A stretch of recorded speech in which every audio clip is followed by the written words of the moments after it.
Ramna engineering institution মিলনায়তনে শহীদ বুদ্ধিজীবী দিবস উপলক্ষে বিএনপির আলোচনা সভায় দিবসটির তাৎপর্য তুলে ধরেন বক্তারা। মুক্তিযুদ্ধ ছিল সাধারণ মানুষের যুদ্ধ, পিপলস ওয়ার। এই যুদ্ধে সকল পেশার মানুষ, ছাত্র, যুবক, সৈনিক, শিক্ষক, প্রতিটি সামাজিক জীবনের প্রতিটি স্তরের সাধারণ মানুষ এই সংগ্রামে অংশগ্রহণ করেছে, জীবনপণ করে লড়াই করেছে এবং অবশেষে স্বাধীনতা অর্জন করতে সক্ষম হয়েছে। এই বাংলাদেশ স্বাধীন হবার পরবর্তী সরকার তারা কিন্তু সত্যিকার বুদ্ধিজীবী তৈরি করেনি, তারা একদল ছাত্রসা বুদ্ধিজীবী তৈরি করেছে। সভাপতির বক্তব্যে সাম্প্রতি রাজনৈতিক দলগুলো নিয়ে অন্তর্বর্তী সরকারের এক উপদেষ্টার কথার প্রতিক্রিয়া জানান বিএনপি মহাসচিব। একজন উপদেষ্টা তিনি মন্তব্য করেছেন যে রাজনৈতিক দলগুলো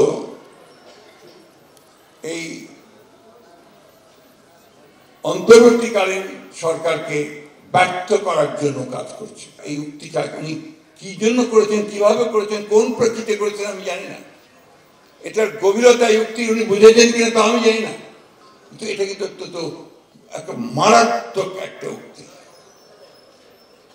এই সরকার অন্তর্বর্তীকালীন সরকার, এই সরকারকে আমরা সমস্ত মানুষ যারা আন্দোলন করেছি, যারা ফ্যাসিস্ট সরকারকে তাড়াবার জন্য আন্দোলন করেছি, ছাত্ররা বুকে রক্ত দিয়েছে, বুকে আমরা রক্ত দিয়েছি, তারা সবাই মিলে এই সরকারকে আমরা দায়িত্ব দিয়েছি।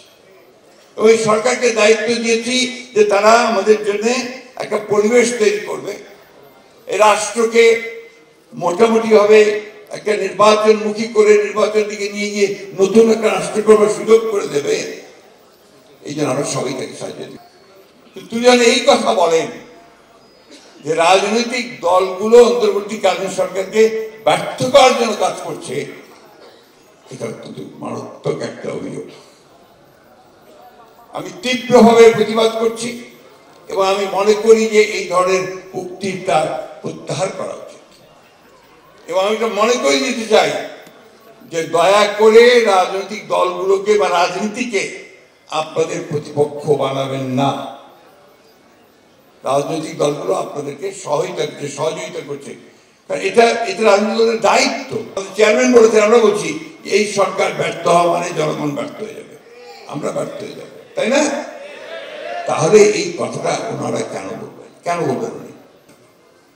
প্রতিটি কথা আমাদের এখন মেপে কথা বলা দরকার। আমরা এমন কোনো কথা বলবো না যে আমাদের এই যে বিজয় সেটাকে নষ্ট করে দেয়, অর্জন নষ্ট করে দেয়। পার্শ্ববর্তী দেশে বসে পতিত স্বৈরাচারী সরকারের প্রধানের ষড়যন্ত্র তুলে ধরে গণতান্ত্রিক শক্তিকে ঐক্যবদ্ধ থাকার তাগিদ দেন মির্জা ফখরুল ইসলাম আলমগীর। আপনারা দেখছেন যে আজকে ফ্যাসিস্ট হাসিনা পালিয়ে গিয়ে ভারতে আশ্রয় নিয়েছে। ভারতে আশ্রয় নিয়ে সে তার মতো কাজ করছে। ডিজিটালি সে লন্ডনে আওয়ামী লীগের নেতাকর্মীদের নিয়ে একটা মিটিংও করেছে। অর্থাৎ সে সক্রিয়, সে অ্যাক্টিভ, সে তার কাজ করছে আবার ঋত ক্ষমতাকে ফিরে পাওয়ার জন্য। তা আমাদেরকে তেমন অ্যাক্টিভ হতে হবে যাতে করে আমরা তাদেরকে প্রতিহত করতে পারি। তারা যেন ফিরে আসতে না পারে, সেটা কিভাবে হবে? সেটা একদিকে যেমন একটা ঐক্য, জনগণের দৃঢ় ঐক্য, একমাত্র ঐক্য, অন্যদিকে আপনার মেধা দিয়ে আপনাকে আগে জিততে হবে। আবার বলছি যে এখন কিন্তু এই সময় হচ্ছে সবচেয়ে কঠিন সময়। আপনার একটি পদক্ষেপ যদি ভুল হয়, আপনি পেছনে পড়ে যাবেন, খাদে পড়ে যাবেন।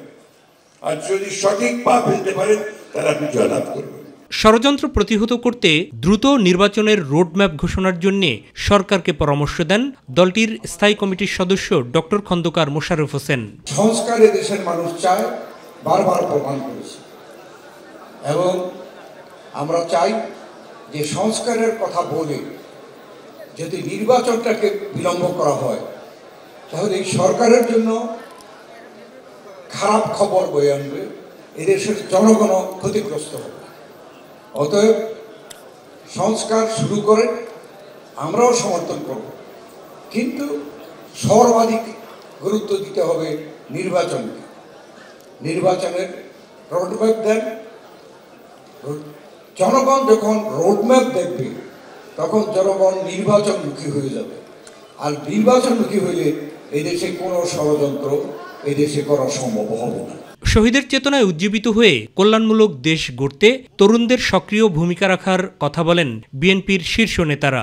বৈষম্যহীন একটি রাষ্ট্র ব্যবস্থা প্রতিষ্ঠা করার জন্য আমরা কিভাবে এই জাতিকে একটি সুশিক্ষিত, সমৃদ্ধ, বুদ্ধিভিত্তিক, জ্ঞানভিত্তিক জাতি হিসেবে গঠন করতে পারি, সেই জন্য আমাদের যথেষ্ট প্রকল্প হাতে নিতে হবে। মাহবুব সৈকত, মাই টিভি, ঢাকা।